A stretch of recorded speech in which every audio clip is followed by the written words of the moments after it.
This video will contain spoilers for the anime, so watch the anime first if you haven't. I will also mention when I discuss the manga, so please be aware of potential spoilers for that as well. Girl's Last Story is a nice slice of life story set in the far future. Not the futuristic type with all the technology, but this time it actually has a twist. The world is set in a post-apocalyptic world with only a few people left.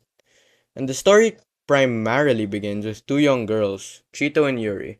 They both are trying to survive in a world where all the people are gone, with no one around them as well. And it is up to the two of them to try and live life as they discover what life also means to them. The story begins with the two of them lost in what appears to be a factory, where they are both growing hungry and want to return to the surface. But before that, they decide to get some rest first before trying to go up again. So they go and set up their place to sleep. And as Chito was about to sleep, Yuri, being the hungry girl she is, started eating Chito's hand. Ironically, though, this actually helped them get out of the place they were actually lost in, leading them back to the surface. The environment of Girls' Last Tour is a wasteland that the two girls explore. They go through layers that they travel as they go on through their journey. Each layer gives them something new to explore as they get to see more of what the world would have offered them. The buildings they pass by and see are remnants of the past and what was lost. Each place they go to is abandoned as well and doesn't even have anyone in it. So the friendship between Chito and Yuri is also really great, having been a strong bond ever since childhood. They both help each other out when it's needed, like how since Chito is afraid of heights, Yuri tries to help her get over it. And their bond together really gives the sad world they live in a happier feeling, making their adventure entertaining to watch. Really leaving me on edge to see what the next thing they'll be doing is this time. And since they both want to make it to the top layer, they rely on each other as well, meaning they have a strong sense of trust for one another. Because of that, they keep on pushing to make it to their goal. So they basically give each other a reason to keep on going on the journey. Also, one thing I haven't mentioned is the kettenkrad. I haven't talked about it yet. The kettenkrad is a vehicle that the two girls use to get around the city. It's the main thing the girls use and is the primary part of the story, since they use it to get almost everywhere they went. And since they rely on it to survive, store food, and carry their items, without it, they won't be able to get anywhere as much. Hey, you made it this far into the video. Can you consider to like and subscribe? Also, I'll be talking about the manga from here on, so here's a spoiler warning. I did warn you though. When I was reading the manga, their final journey before reaching the final layer was quite emotional, if you ask me. Especially the stairway up. When they were making it up, the Kettenkrad broke midway through their journey. With no hope of repair, they decide to disassemble it and take their last bath on the Kettenkrad. And in chapter 45, the chapter after the Kettenkrad one, they begin to travel on foot. And while they're going through it, Cheetah gets tired, so they take a rest in what I think is an alleyway. I think. They pack their bags and decide to go to sleep for now. Well, before that, Cheeto decides to sacrifice her journal to keep the fire burning, keeping only the important ones like the map notes. And after that chapter, they reach the final staircase to go up on, and they have their last coffee made by the burnt journal of Cheeto.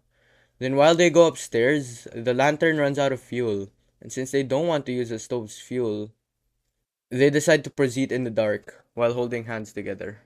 In this chapter, they also have a talk about dying and if they're afraid of it. Yuri also mentioned that she's afraid of the dark, and the talk they have is quite nice, in my opinion. After they lose everything they have, the Kettenkrad, the rifle, and even the lantern, Cheetah says, "Is this what it means to live? Coming from darkness and then returning to darkness." Which can mean quite a lot, since we were all formed in the womb, which was dark, and we couldn't see anything. Then we were born, and we lived out our lives. But after all of that, death comes, that people think is just a black void of nothing.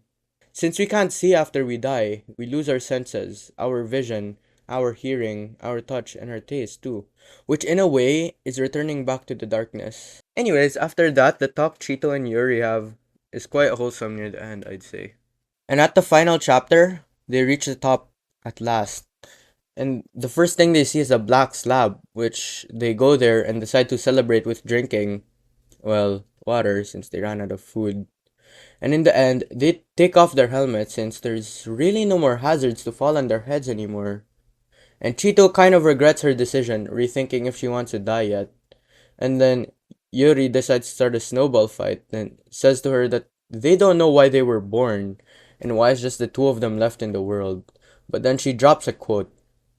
Living was the best, wasn't it? She's right though, since living our lives was the best part of our life, since it's our thing that we did all the time.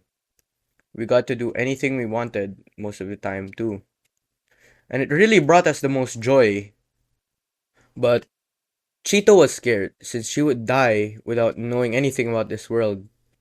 But when she was going up the staircase with Yuri, as she squeezed her hand, it already felt as if she became one with the world already, giving her a sense of assurance. In their near final moments, they go to the edge and watch the sun rising, looking down on the world that they ventured on for a long time. And they decide to go celebrate. And in an attempt to make hot water with all the materials ready, they find their last ration. And they decide to go and share it together. But in the end, after they eat the ration, they go to sleep. But that's all of it. They go to sleep. They don't wake up. There's nothing to keep them alive anymore.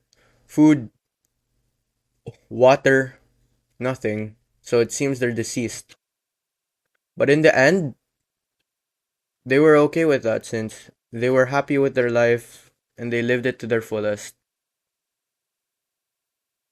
And in conclusion, the series really taught me how to live life to its fullest, even if it's not a long life. They were able to find hope and joy as well, even in the middle of moments that were sad or scary.